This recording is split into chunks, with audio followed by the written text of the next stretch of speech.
황당한 전시였습니다.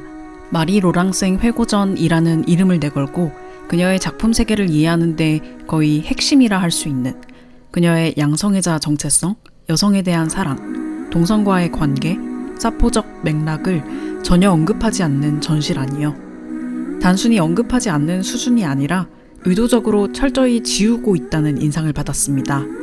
40년간 연인이었던 니콜 그루는 절친으로 소개되고 여성 간 사랑을 다룬 작품들의 배경은 내면의 질서와 정서, 여성의 시각과 감각 같은 모호한 표현으로 뭉뚱그려졌습니다. 동성애, 퀴어, 레즈비언 같은 단어는 마치 금기어처럼 끝까지 등장하지 않습니다. 만약 이 전시가 로랑생의 개인사를 배제하고 작품만을 다루는 구성이라면 이해할 수도 있었을 것입니다.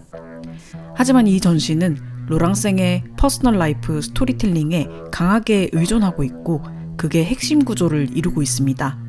어린 시절 부모와의 일화부터 몽마르트 바토 라부아르 화가들과의 관계, 그리고 남성과의 애정관계, 기욤 아폴리네르와의 격정적인 관계나 독일인 오토와의 성급하고 불행한 결혼까지는 매우 상세하게 다루고 있습니다. 즉, 화가의 개인사를 중심으로 흐름을 구성하고 있으면서 그중 중요한 부분을 의도적으로 잘라낸 셈입니다. 전시의 마지막에서는 이 의도가 더욱 도드라집니다.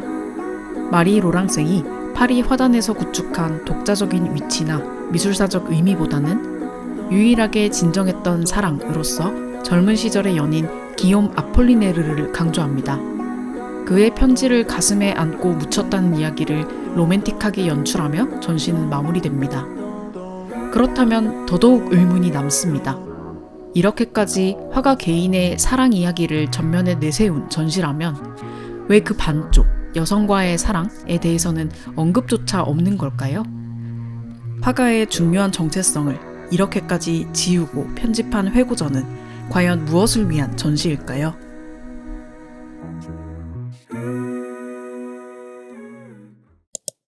마리 로랑생 작품 세계에서 퀴어 정체성의 중요성. 해외에서 최근 열린 마리 로랑생 전시들과 비교해보면 이번 전시의 접근이 얼마나 부자연스러운지 분명해집니다. 2023년 필라델피아 반스 파운데이션에서 열린 특별전은 제목부터 마리 로랑생 사픽 파리였습니다. 사픽은 여성 간의 사랑, 특히 여성 동성애를 가리키는 학술적 용어입니다. 2025년 알민 레쉬 갤러리 뉴욕 지점에서 열린 회고전 역시 공식 자료 상당 부분이 작가의 퀴어 정체성에 대한 설명으로 채워져 있습니다. 이 자료에서 미술사학자 한나 스탐러는 이렇게 말합니다. 로랑생의 작품은 남성과 여성 모두와 관계를 맺었던 그녀의 유동적인 성 정체성을 시각적으로 드러낸다. 또한 그녀는 기존 유럽 근대미술의 서사를 은근하지만 근본적으로 흔드는 독자적인 퀴어 미학을 지닌 작가로 평가된다. 이처럼 마리 로랑생의 작품 세계를 이야기할 때 그녀의 퀴어 정체성, 그리고 여성 동성애는 자연스럽게 언급될 수밖에 없는 요소입니다. 왜 내가 죽은 물고기나 양파, 맥주잔을 그려야 하죠? 여자들이 훨씬 더 예쁜데요? 라는 그녀의 유명한 말에서도 드러나듯이 그녀의 작업은 여성의 아름다움, 창의성, 그리고 관능에 대해 일관된 관심을 보입니다. 그리고 여성에 대한 그녀의 시선은 우정이나 연대의 감정만을 의미하지 않습니다. 비록 남성 연인들이 있었고 아폴리네르의 편지들과 함께 묻혔지만 그녀의 세계관은 전반적으로 여성 동성애적이라고 반스 파운데이션의 큐레이터 신디 건과 시모네타 프라켈리는 설명합니다. 로랑생의 작품이 여성들 사이에 욕망이 만들어내는 풍부하고 다층적인 세계를 다루고 있다는 점은 이제 미술계에서는 널리 받아들여지고 있는 사실입니다. 그녀의 작품 속 여성들은 서로 밀착된 채 감각적인 긴장감을 만들어냅니다. 무대와 무도회장에서는 남성 파트너 없이 춤추는 여성들이 등장하고 여성과 백조는 서로를 끌어안고 있습니다. 여성 기수들은 허벅지를 드러낸 채 말을 타고 있습니다. 여성 간 동성애를 암시하는 분명한 시각적 기호로 읽힙니다. 작품 제목에서 아미처럼 여성 친구이자 연인을 동시에 의미할 수 있는 모호한 단어를 사용한 것에서는 로랑생이 이런 암시를 즐기고 있다는 인상도 느껴집니다. 마리 로랑생의 그림에서 여성 사이의 성애적 감정을 읽어내지 않는 것은 사실상 눈을 감고 작품을 보는 것과 크게 다르지 않습니다. 피카소와 맞짱 뜨는 화가. 마리 로랑생의 퀴어 정체성을 지운 것뿐만 아니라 이 전시가 화가에게 입힌 센티멘탈한 이미지 역시 불편하게 느껴졌습니다. 아무런 사전 정보 없이 이 전시를 본다면 관람객들은 아마 마리 로랑생에 대해 이런 인상을 갖게 될 것입니다. 사생아라는 불운한 출생 배경, 격정적인 연애, 잘못된 결혼과 이혼, 그리고 말년의 불행까지 마리 로랑생이라는 화가는 결국 예민하고 감성적이며 상황에 휩쓸리는 로맨틱한 여성이라는 인상으로 남습니다. 물론 이러한 요소들이 사실과 완전히 다른 것은 아니지만 인물을 입체적으로 조명하기보다는 정해놓은 틀에 맞춰 납작하게 그리고 있다는 인상을 지우기 어려웠습니다. 제가 자료를 찾아보며 느낀 로랑생은 이보다 훨씬 더 능동적이고 주체적인 인물입니다. 자신의 욕망에 솔직했고 그것을 거리낌 없이 표현했던 사람이었습니다. 이를 잘 보여주는 것이 피카소와의 일화입니다. 피카소는 사창가 여성들을 그린 아비뇽의 처녀들 그림 속 오른쪽 아래에 다리를 벌리고 웅크리고 앉아있는 여성이 마리 로랑생이라고 농담처럼 밝혔습니다. 그녀의 정체성을 희화화한 심술궂은 행위였습니다. 이에 대해 로랑생은 몇 년 뒤 아폴리네르와 친구들이라는 작품에서 스스로를 당당한 인물로 그려 넣으며 자신의 이미지에 대한 주도권을 되찾습니다. 반대로 피카소의 얼굴은 아비뇽의 처녀들의 스타일을 차용해 풍자적으로 표현합니다. 이미 명성과 권력을 갖고 있었던 피카소를 상대로 이런 방식으로 응수할 수 있었다는 점은 로랑생의 성격을 잘 보여줍니다. 이후 피카소는 그녀의 재능을 폄하하는 발언을 하기도 했는데요. 로랑생은 이에 개의치 않고 자신의 길을 이어가며 결국 성공을 거두었습니다. 그녀는 남성 화가들의 허세와 권위를 비판했고 자신을 내려치기 하려는 시도들에는 단호하게 대응했습니다. 주변의 잘난 남성들의 영향을 받는 한 나는 아무것도 할 수 없었다. 로랑생은 20세기 초 남성 중심의 파리 아방가르드 예술계의 환멸을 느끼고 그 세계로부터 스스로 벗어났습니다. 뮤즈라는 꼬리표를 떼어내고 남성 화가들의 인정에 기대지 않은 채 자신의 정체성을 분명히 하며 독자적인 작품 세계를 구축해 나갔습니다. 미술사학자 엘리자베스 칸 카플라는 그녀를 기존의 여성성에서 벗어나 남성 중심의 시선에 저항할 수 있는 정체성을 찾고 있었던 인물이라고 평가합니다. 로랑생은 그저 흐름에 맞추거나 녹아드는 대신 비켜서서 새로운 자리를 만들어낸 화가였습니다. 이는 결코 가볍게 볼 수 없는 중요한 성취입니다. 마리 로랑생과 여자들. 조르즈 브라크, 피카소, 기욤 아폴리네르, 오토 이야기로 채워진 전시는 마리 로랑생의 삶에서 중요한 여성들에 대해서는 언급하지 않거나 축소해서 이야기하고 있었습니다. 그래서 이 영상에서는 그 여성들에 대해서 이야기해보려 합니다. 니콜 그루.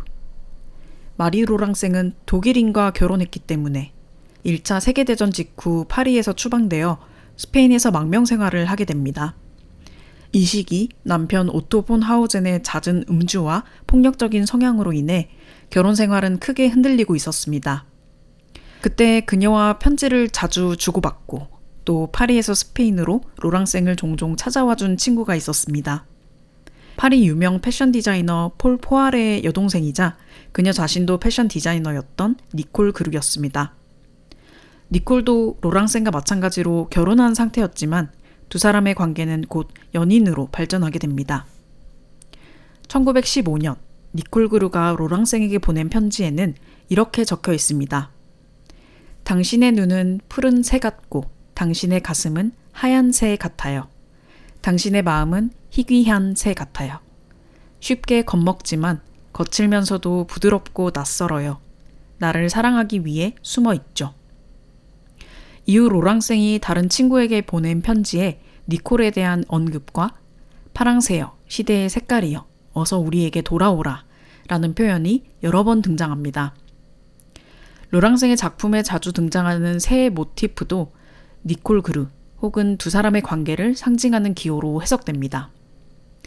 니콜 그르와 로랑생의 관계는 이 전시에서 말하는 절친이라는 표현으로는 절대 설명되지 않는 것이었습니다.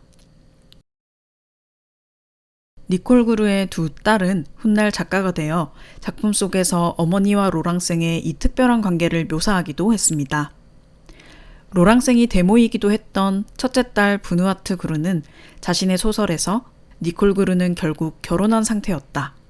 여성 친구를 유혹할 수는 있어도 밤이 되면 다시 부부의 침대로 돌아가야 한다고 썼습니다. 둘째 딸 플로라 그루 역시 로랑생에 대한 에세이에서 그녀의 사랑은 매번 순간적이었지만 그때마다 상대를 가장 사랑하는 것처럼 보였다고 표현합니다. 나탈리 클리퍼드 바니.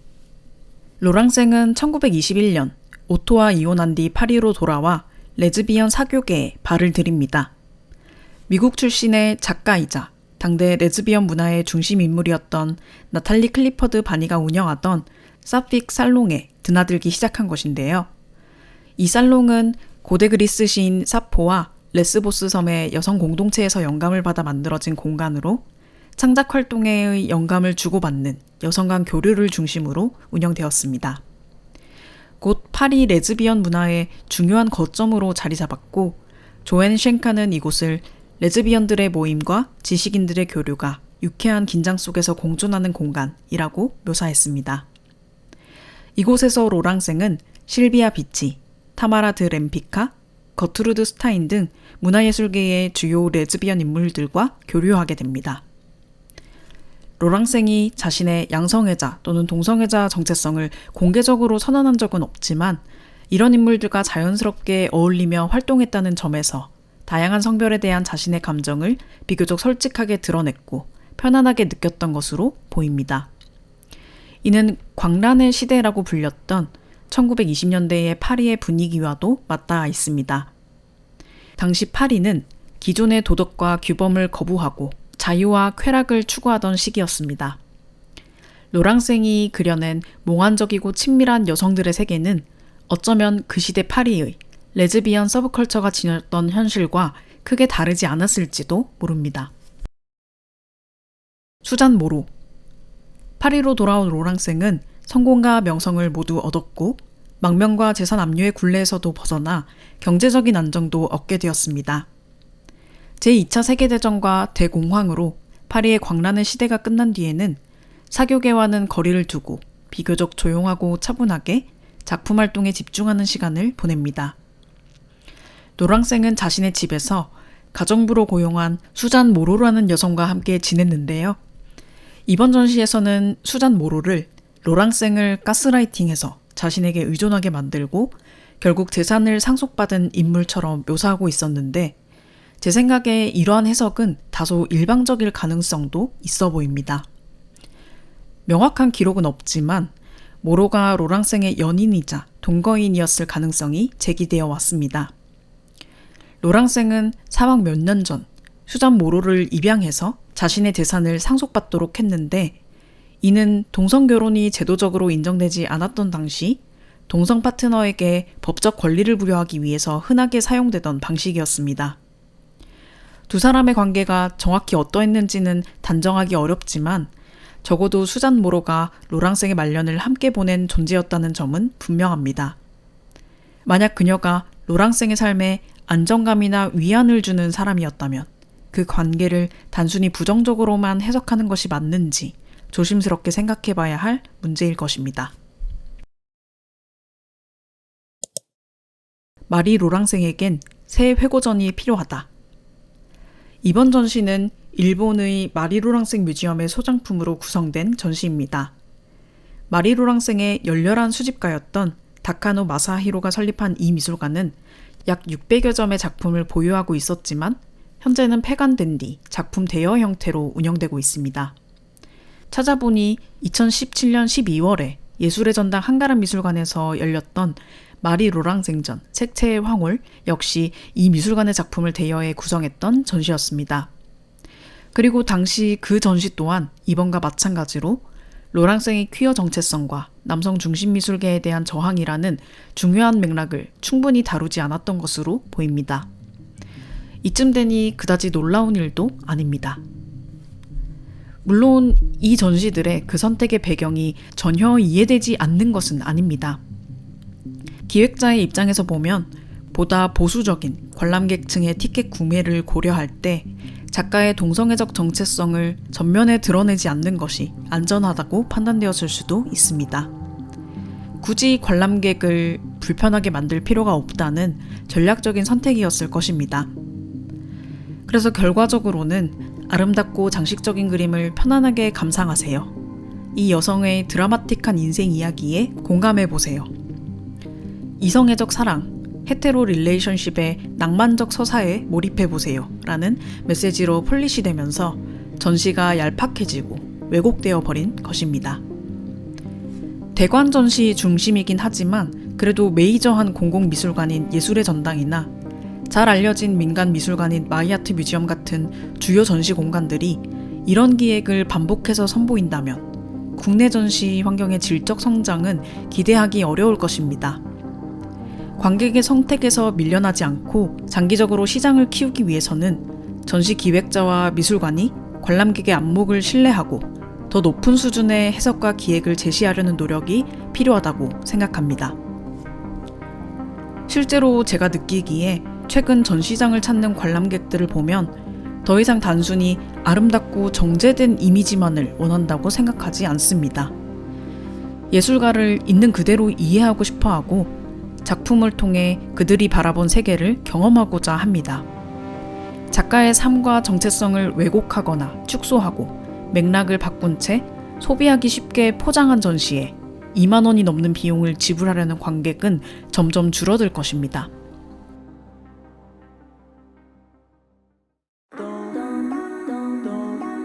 죽는 것보다 더 비참하고 더 불쌍한 것은 잊혀진 여성이 되는 것이다. 전시를 보고 나와 답답하고 아쉬운 마음이 커서 이번 영상은 평소보다 조금 더 감정이 실린 톤으로 만들게 되었습니다. 마리 로랑생은 잊혀지거나 왜곡된 이미지로 기억되기에는 너무나 매력적인 예술가이기 때문에 속상함이 더 큰 것 같습니다. 그녀의 예술 세계를 제대로 바라보는 새로운 회고전이 분명히 필요합니다.